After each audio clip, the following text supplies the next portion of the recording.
AIEA, une action militaire pourrait plonger le Moyen-Orient dans une catastrophe nucléaire.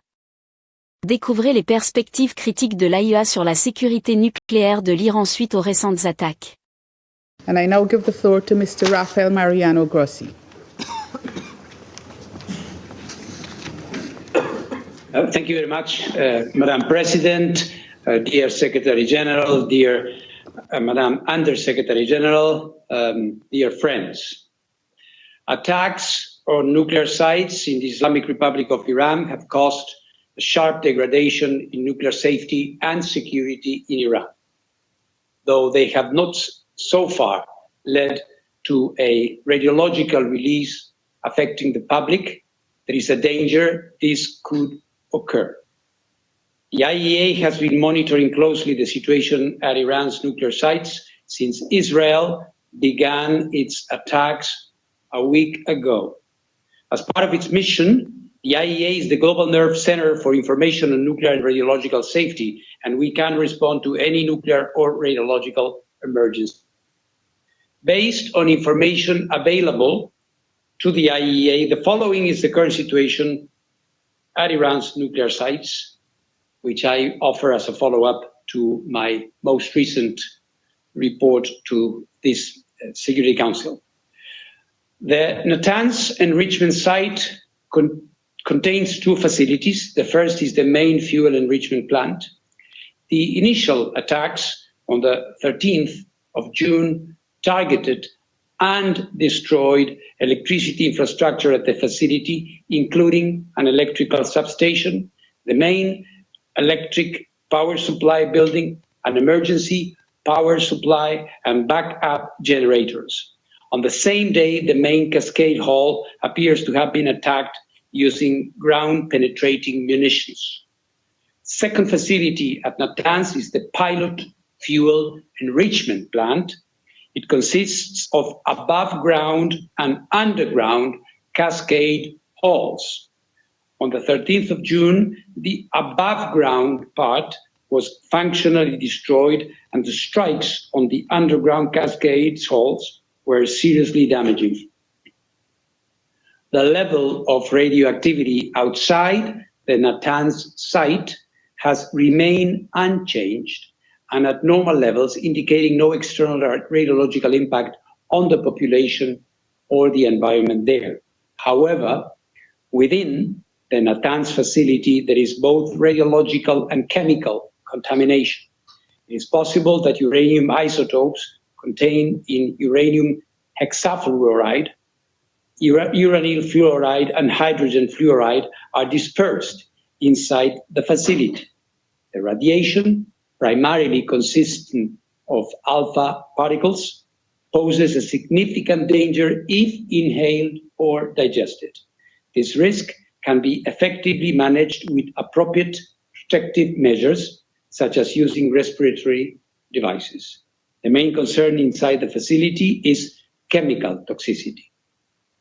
Fordow is Iran's main enrichment location for enriching uranium at 60%. The agency is not aware of any damage at Fordow at this time. At the Esfahan nuclear site, 4 buildings were damaged in last Friday's attack. The Central Chemical Laboratory, a uranium conversion plant, the Tehran reactor fuel manufacturing plant, and the enriched uranium metal processing facility, which was under construction. No increase of off-site radiation levels was reported. In Natanz, the main concern here is chemical toxicity. The Condab heavy water research reactor under construction in Arak was hit on the 19th of June. As the reactor was not operational and it did not contain any nuclear material, no radiological consequence is expected. The nearby heavy water production plant is also assessed to have been hit. And similarly, no radiological consequence is expected. As stated in the IAEA's update of 18th June, at the Tehran Research Center, 1 building where advanced centrifuge rotors were manufactured and tested, was hit. At the garage workshop, 2 buildings where different centrifuge components were manufactured were destroyed. There was no radiological impact internally or externally. Let me now refer to the Bushehr nuclear power plant. This is the nuclear site in Iran where the consequences of an attack could be most serious. It is an operating nuclear power plant, and as such, it hosts thousands of kilograms of nuclear material. Countries of the region have reached out directly to me over the past few hours to express their concerns, and I want to make it absolutely and completely clear. In case of an attack on the Bushehr nuclear power plant, a direct hit would result in a very high release of radioactivity to the environment. Similarly, a hit that disabled the only 2 lines supplying electrical power to the plant could cause its reactor's core to melt, which could result in a high release of radioactivity to the environment. In the worst case, both scenarios would necessitate protective actions, such as evacuations and sheltering of the population, or the need to take stable iodine with a reach extending to distances from a few to several hundred kilometers.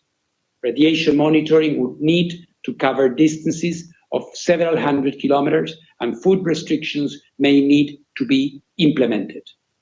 Any action against the Tehran nuclear research reactor could also have severe consequences, potentially for large areas of the city of Tehran and its inhabitants. In such a case, protective actions would need to be taken. I continue to provide public updates about the developments at all these sites and their possible health and environmental consequences. The agency is, as Madam Undersecretary had kindly reminded, is and will remain present in Iran, and inspections there will resume as required by Iran's safeguards obligations under its NPT safeguards agreement as soon as safety and security conditions allow. In this context, let me restate that the safety of our inspectors is of utmost importance. The host country has a responsibility in this regard, and we expect every effort to be made to ensure that their security and their communication lines with the IAEA headquarters will be maintained. As stated in my most recent report to the agency's Board of Governors, and based on inspections conducted at the relevant facilities since then, Iran's uranium stockpiles remain under safeguards in accordance with Iran's comprehensive safeguards agreement. You may recall that more than 400 kilograms of this stockpile is uranium enriched up to 60% of uranium-235. It is essential that the agency resumes inspections as soon as possible to provide credible assurances that none of it has been diverted. Importantly, any special measures by Iran to protect its nuclear material and equipment must be done in accordance with Iran's safeguards obligation and the agency. Therefore, it is of paramount importance that the agency's inspectors are allowed to verify that all relevant materials, especially those enriched to 60%, are accounted for. Beyond the potential radiological risks, attacks on such materials would make this effort, of course, more difficult. Madam President, the IAEA has consistently underlined, as stated in its General Conference resolutions, that armed attacks on nuclear facilities should never take place and could result in radioactive releases with grave consequences within and beyond the boundaries of the state which has been attacked. I therefore again call on maximum restraint. Military escalation threatens lives and delays indispensable work towards a diplomatic solution for the long-term assurance that Iran does not acquire a nuclear weapon. Madam President, the presence, support, analysis and inspections of technical experts are crucial to mitigating risks to nuclear safety and security. That is true during peacetime and even more so during military conflict.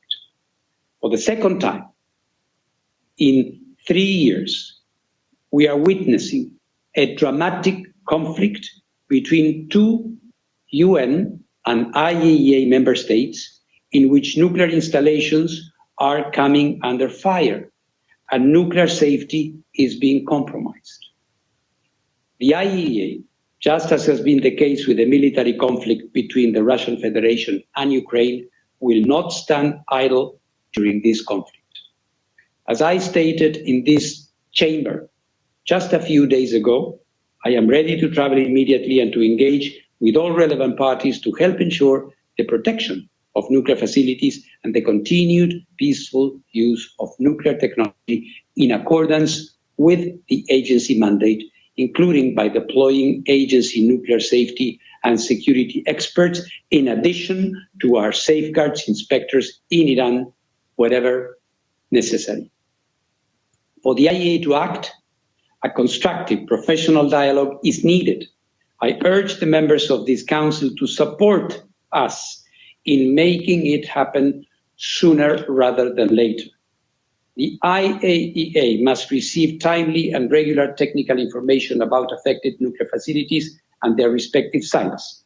I urge in this regard the Iranian regulatory authorities to continue a constructive dialogue with the IAEA Incident and Emergency Center, which has been operating 24/7 since the beginning of this conflict.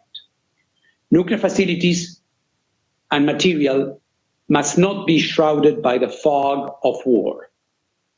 Yesterday, there was an incorrect statement to the media by an Israeli military official that the Bushehr nuclear power plant had been attacked. Though the mistake was quickly identified and the statement retracted, the situation underscored the vital need for clear and accurate communication, and the agency's unique role in providing it in a technically accurate and politically impartial way is obvious. Let me conclude by assuring the international community of the IAEA's continued support at this very grave time. A diplomatic solution is within reach if the necessary political will is there. Elements for an agreement have been discussed. The IAEA can guarantee through a watertight inspection system that nuclear weapons will not be developed in Iran. They can form the basis of a long-standing agreement that brings peace and avoids a nuclear crisis in the Middle East. This opportunity should not be missed. The alternative would be a protracted conflict and a looming threat of nuclear proliferation that, while emanating from the Middle East, would effectively erode the NPT and the non-proliferation regime as a whole. Thank you very much. I thank Mr. Grossi for his briefing.